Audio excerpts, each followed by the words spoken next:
Assalamualaikum warahmatullahi wabarakatuh.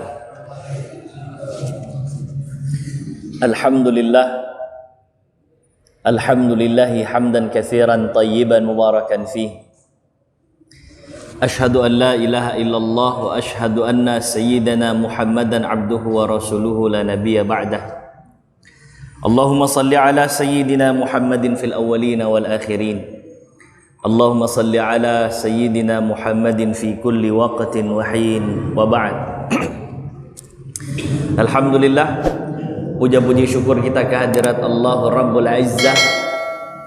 Salawat dan salam semoga selalu tercurahkan kepada junjungan kita Nabi besar Nabi Muhammad sallallahu alaihi wasallam, juga kepada keluarga Rasulullah sallallahu alaihi wasallam min azwajihi wa dzurriyyatihi, juga kepada para sahabat Rasulullah sallallahu alaihi wasallam radhiyallahu anhum ajma'in, dan kepada seluruh umat Rasulullah sallallahu alaihi wasallam ila yaumil ma'ad insyaallah.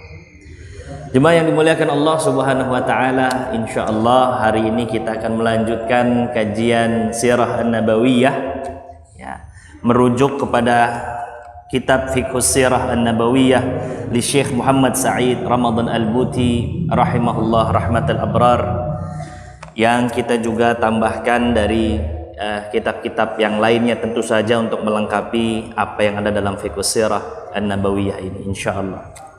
Tayyib. Kalau di pertemuan sebelumnya terakhir ini kita bahas tentang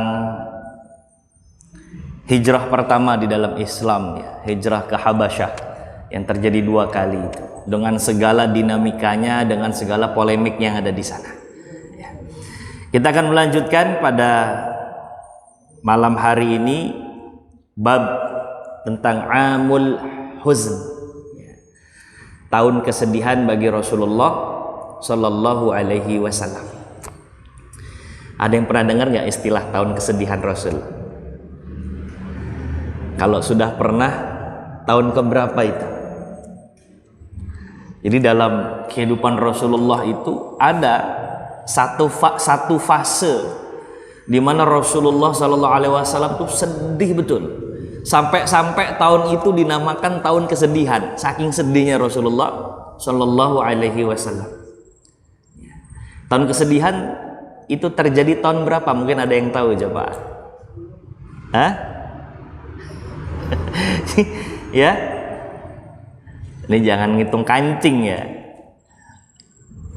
Tahun kesedihan terjadi pada tahun ke-10 setelah kenabian ya. Naam. Wa huwal 'amul 'ashir min bi'tsatihi sallallahu alaihi wasallam. Faqad tufiyat fihi zaujatuhu Khadijah bintu Khuwailid radhiyallahu anha wa tufiya fihi ammuhu Abu Talib. Wa yaqulu Ibnu Sa'ad fi tabaqatihi kana baina wafati Khadijah wa Abi Talib syahr wa 5 ayyam ya.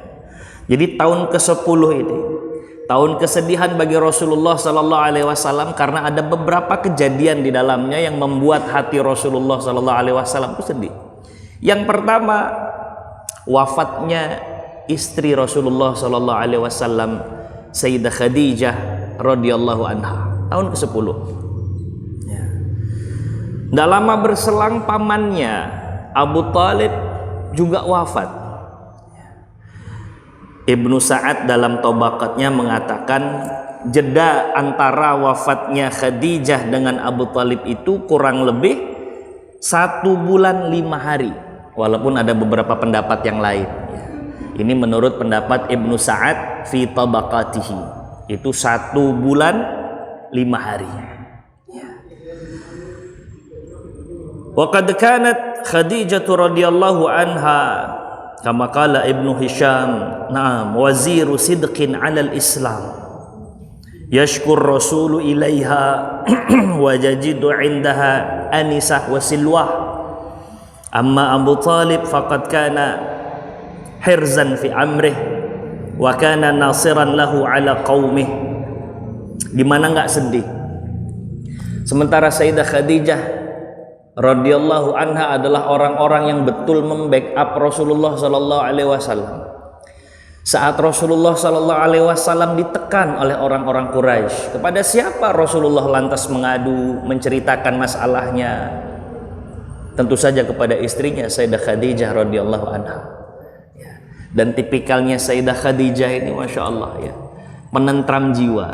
Beberapa kali kita bahas di awal saat membicarakan sosok Sayyidah Khadijah radhiyallahu anha ya, yang bahkan dalam keadaan krusial saja Rasulullah sallallahu alaihi wasallam dapat wahyu, Rasulullah ketakutan, beliau pulang ke rumah bertemu dengan Sayyidah Khadijah radhiyallahu anha, diperlakukan dengan istimewa Rasulullah sallallahu alaihi wasallam oleh Sayyidah Khadijah radhiyallahu anha sampai hilang setengah kegelisahan beliau itu.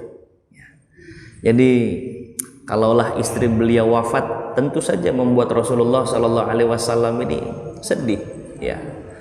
Orang yang selama ini berada di dekat beliau, menjadi ibu dari anak-anak beliau, dalam keadaan suka, dalam keadaan duka, dilalui bersama dengan Sayyidah Khadijah ya. Ya Allah. Nah, tambah lagi setelah itu wafatnya Abu Talib, paman Rasulullah sallallahu alaihi wasallam.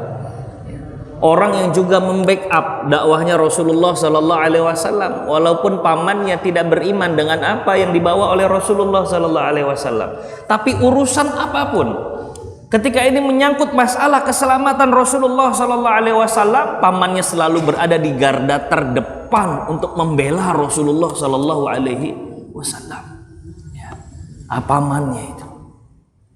Jadi Masya Allah. Dan pamannya tidak pernah menjual keponakannya itu, tidak pernah. Kan pernah tuh dalam pertemuan-pertemuan yang kemarin ya, ketika Abu Talib didatangi oleh beberapa petinggi Quraisy, ditawarkan ini, ditawarkan itu, ditawarkan seorang pemuda untuk mengganti posisi Rasulullah Sallallahu Alaihi Wasallam. Nih, ada pemuda di kota Mekah lebih ganteng dari Muhammad, kalau kata orang Quraisy, lebih enak dipandang mata dibandingkan Muhammad keponakanmu.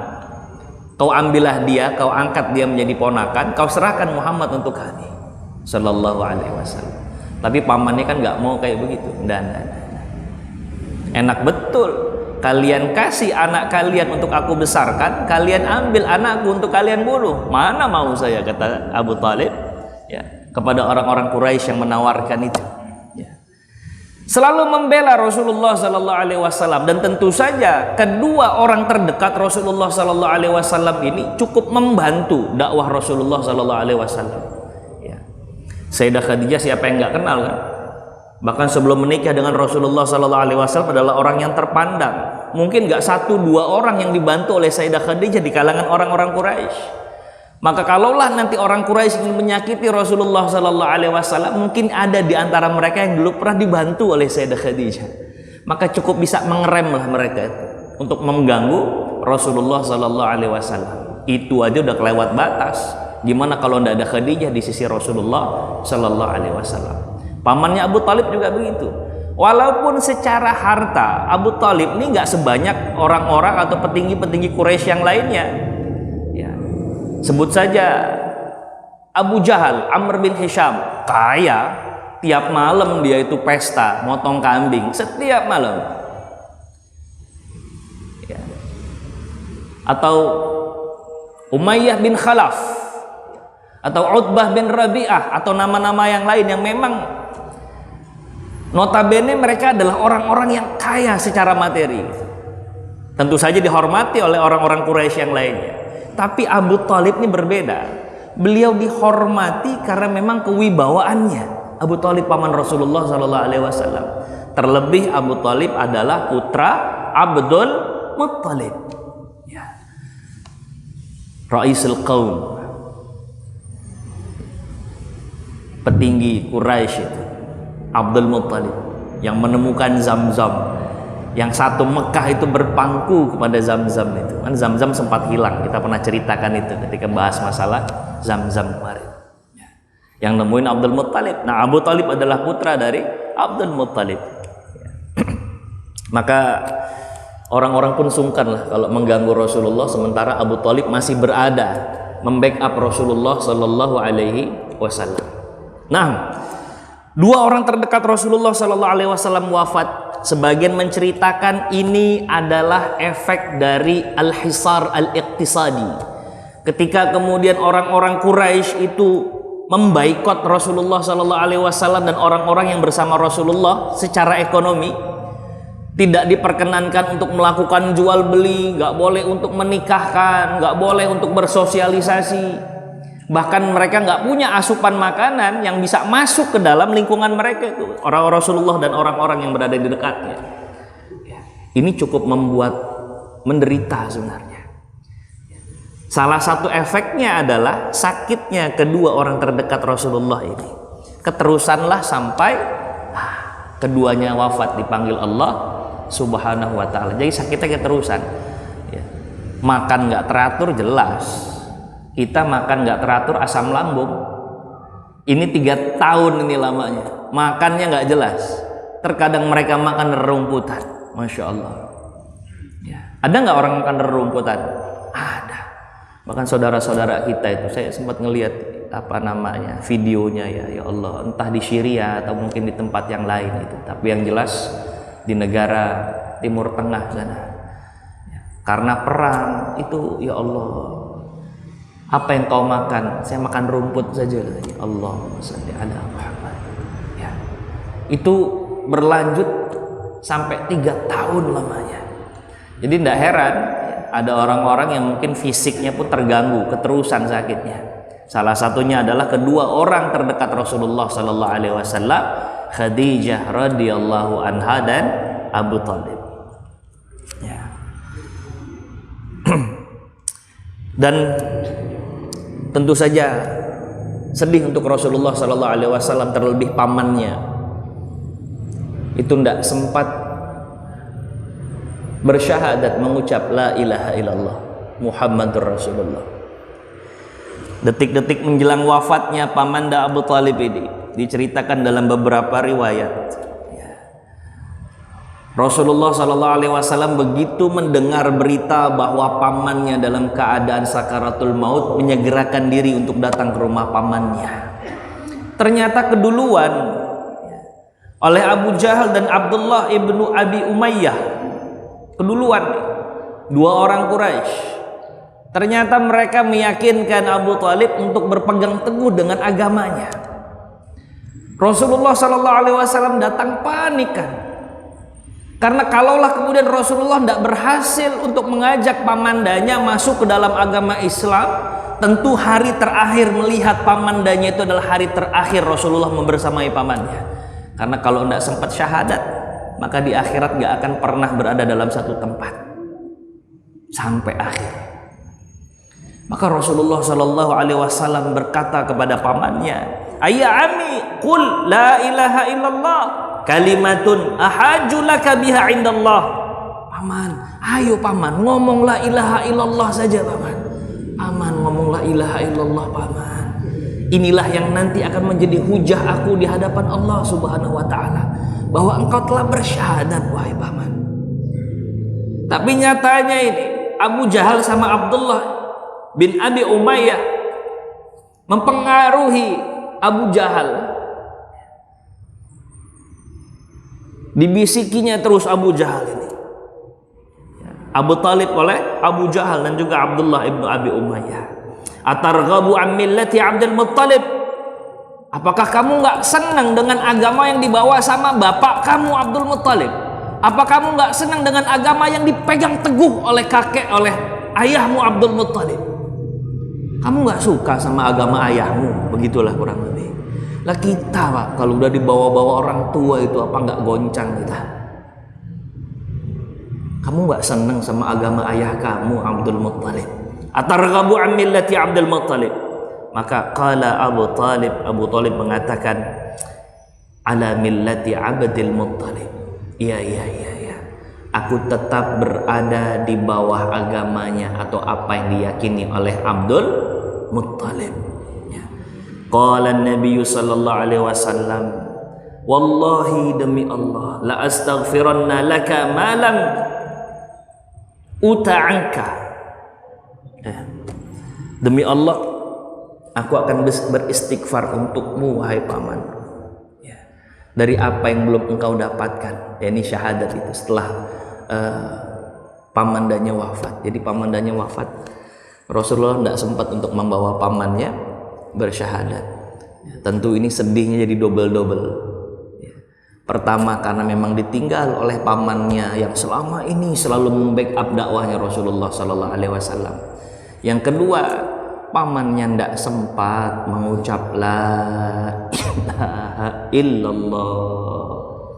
Maka sebaik apapun orang, sedermawan apapun orang, selama belum sempat mengucap la ilaha illallah, dia wafat dalam keadaan kufur, ingkar terhadap Allah Subhanahu wa taala, maka kita meyakini dari apa yang diajarkan oleh Rasulullah sallallahu alaihi wasallam, tertutup sudah pintu surga untuk dirinya.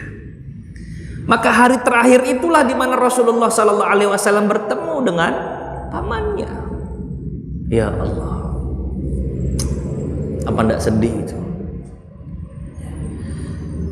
Sayyidina Abdullah ibnu Umar aja ketika beliau mengingat ayat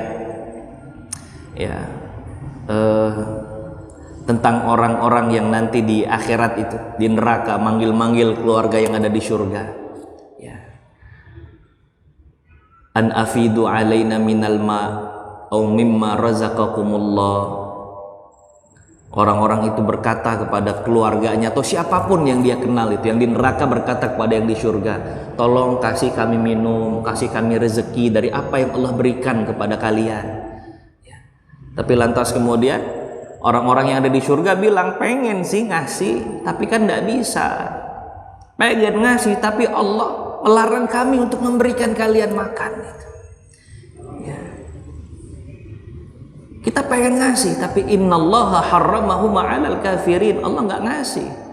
Coba kan kalau lantas na'udzubillah summa na'udzubillah itu, yang minta adalah orang yang biasa dekat sama kita, terus minta, ya Allah Pak, minta Pak minum gitu, atau anak kita, Pak minta Pak minum, sementara kita nggak diperbolehkan oleh Allah Subhanahu wa taala. Sudah terputus sudah antara yang beriman dengan yang ingkar kepada Allah Subhanahu wa taala. Maka bagaimana tuh rasa sedihnya Rasulullah sallallahu alaihi wasallam ketika itulah hari terakhir Rasulullah membersamai pamannya Abu Talib yang selama ini membela mati-matian Rasulullah sallallahu alaihi wasallam. Maka sedihlah Rasulullah sallallahu alaihi wasallam ini. Nah,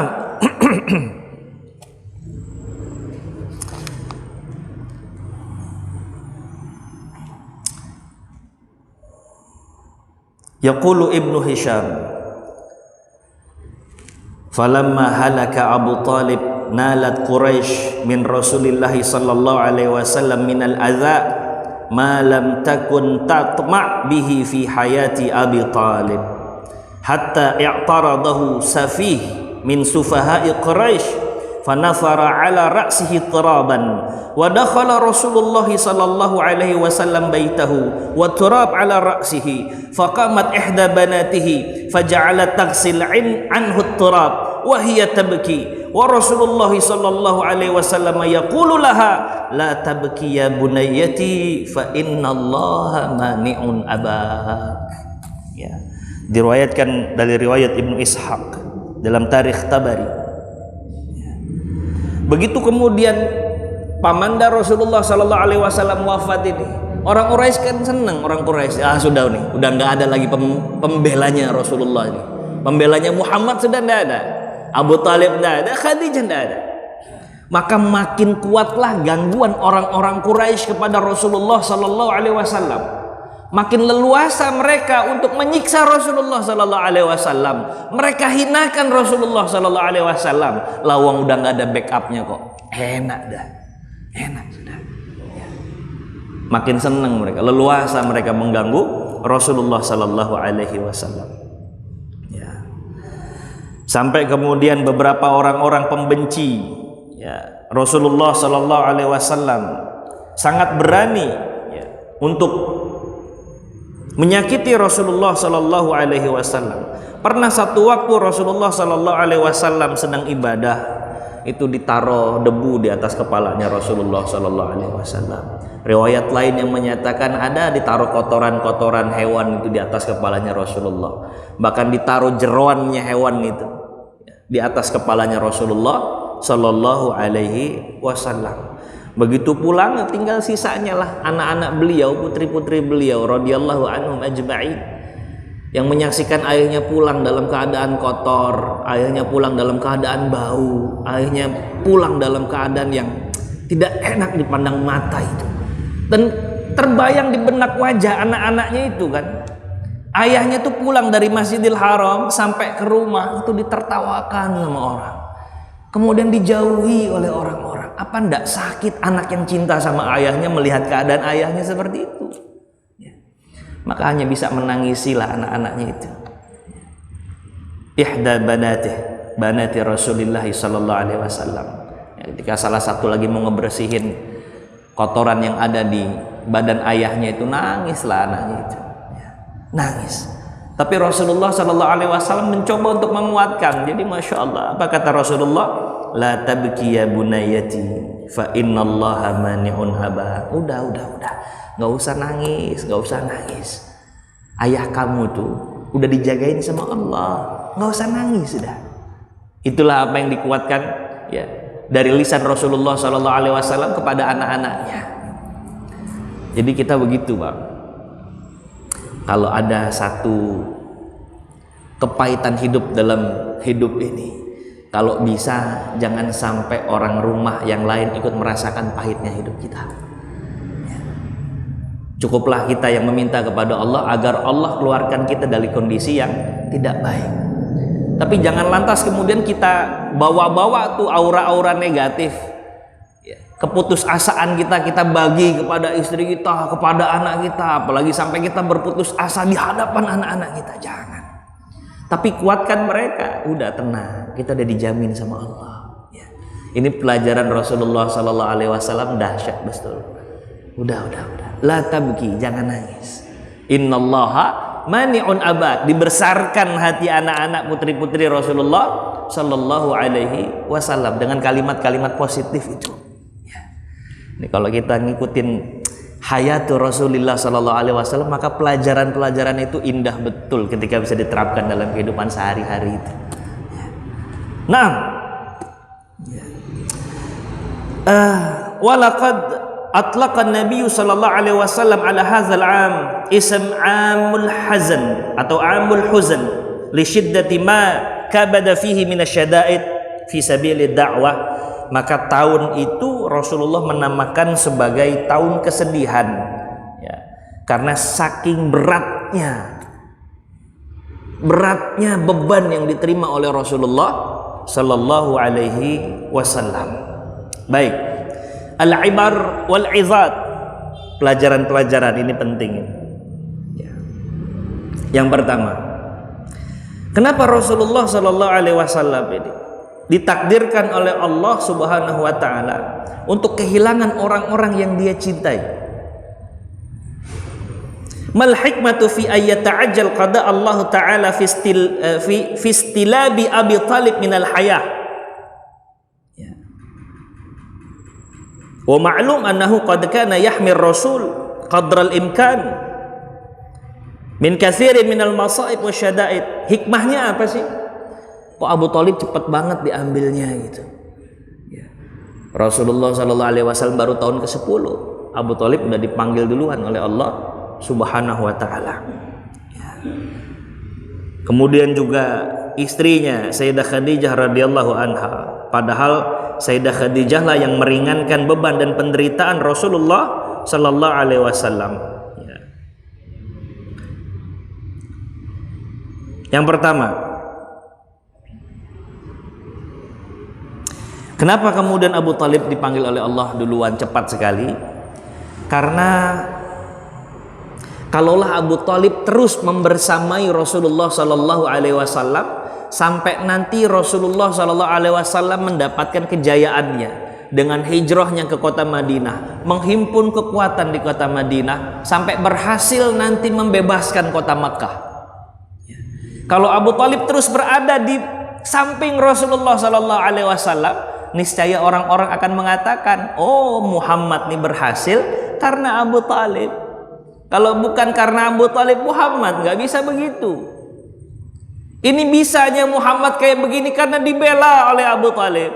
Muhammad ini bisa sukses begini karena ditalang oleh Abu Thalib. Orang-orang akan mengatakan demikian. Padahal tidak. Yang membela Rasulullah Sallallahu Alaihi Wasallam, yang menolong Rasulullah Sallallahu Alaihi Wasallam adalah Allah Subhanahu Wa Taala. Hanya Allah itu yang membantu Rasulullah Sallallahu Alaihi Wasallam. Ya. Itu yang pertama. Nanti orang-orang akan menyangka bahwa di balik kesuksesan dakwah Rasulullah ini ya ada perlindungan dari Abu Thalib, padahal perlindungan hanya dari Allah Subhanahu wa taala. Ya.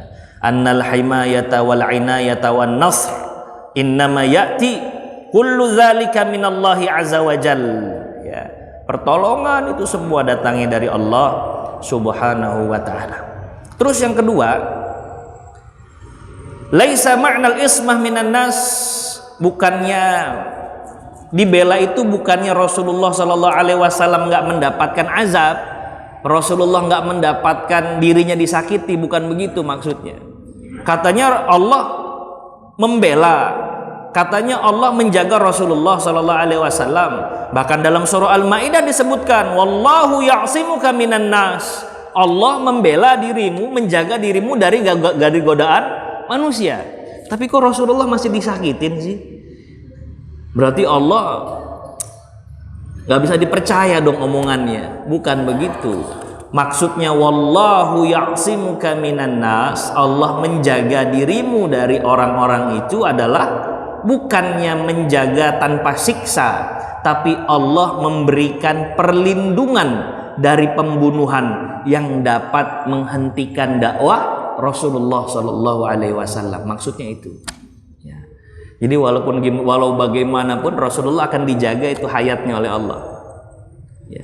Supaya dakwah tidak terhenti. Ya. Dan jemaah yang dimuliakan Allah Subhanahu Wa Taala. Ya. Walidzalika yaqulullahu azza wa jalla li nabiyhi ba'da qawlihi fasda' bima tu'mar wa a'rid 'anil musyrikin inna kafainakal mustahzi'in. Yaqulu lahu wa laqad na'lamu annaka yadhiqu sadruka bima yaqulun fasabbih bihamdi rabbika wa kun minas sajidin wa'bud rabbaka hatta ya'tiyakal yaqin. Itu makanya Allah Subhanahu wa taala ketika berfirman, ya, saat pertama kali Allah meminta Rasulullah Sallallahu Alaihi Wasallam dakwah secara terang-terangan, fasda bima tu'mar wa arid anil musyrikin, ayo dakwahkan secara terang-terangan seperti apa yang sudah aku perintahkan, kata Allah. Jangan engkau pikirkan orang-orang yang syirik kepadaku, kata Allah. Inna kafainakal mustahzi'in, ya, kami akan cukupkan engkau, kami akan lindungi engkau dari orang-orang yang mengolok-olok dirimu. Ya, maksudnya bukannya tidak diolok-olok, enggak, tetap diolok-olok, tapi dijaga supaya Rasulullah tetap bisa hidup, tetap bisa meneruskan dakwahnya. Gitu. Walaqad na'lamu annaka yadiku sadruka bima yaqulun. Kami tahu, kata Allah, bahwa hatimu itu berat sekali, berat, menerima cacian, hinaan dan lain sebagainya. Maka aku berikan solusinya, fasabbih bihamdi rabbika wa kun minas sajidin.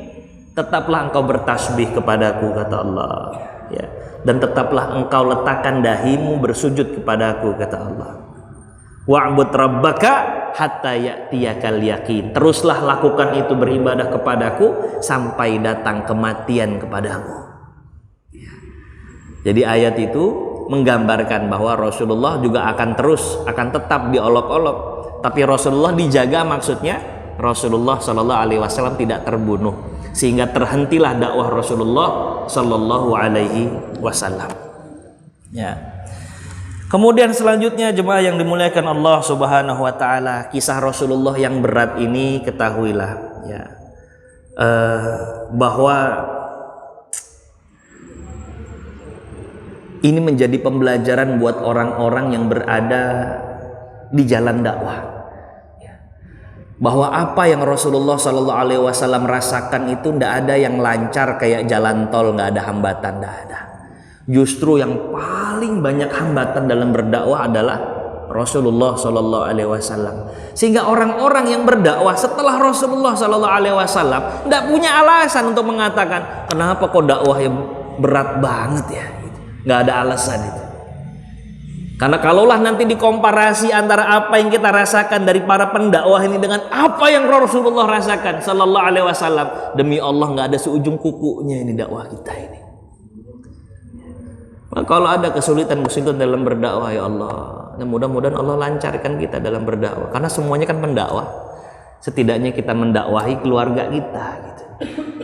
Tapi kalau nanti ada halangan, ya, kemudian ada pembenci, ya, itu dari sunnatullah sudah, dan tidak ada apa-apanya dibandingkan dakwahnya Rasulullah Sallallahu Alaihi Wasallam. Maka nggak ada alasan lagi dakwah berat amat ya. Coba dong ngaca dong sama dakwahnya Rasul, kan begitu ya.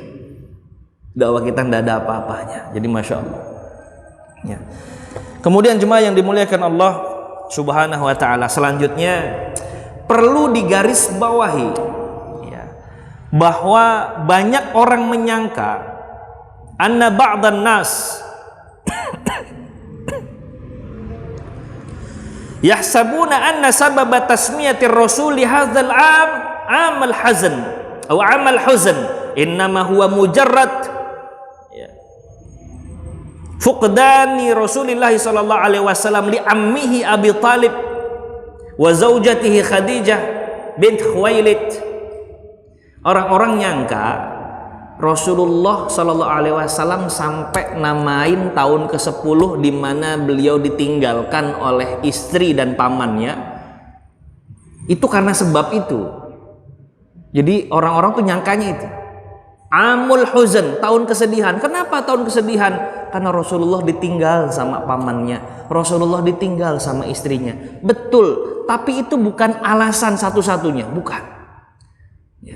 Dan itu bukan alasan yang menjadikan Rasulullah menamainya sebagai amul huzn, tahun kesedihan, bukan.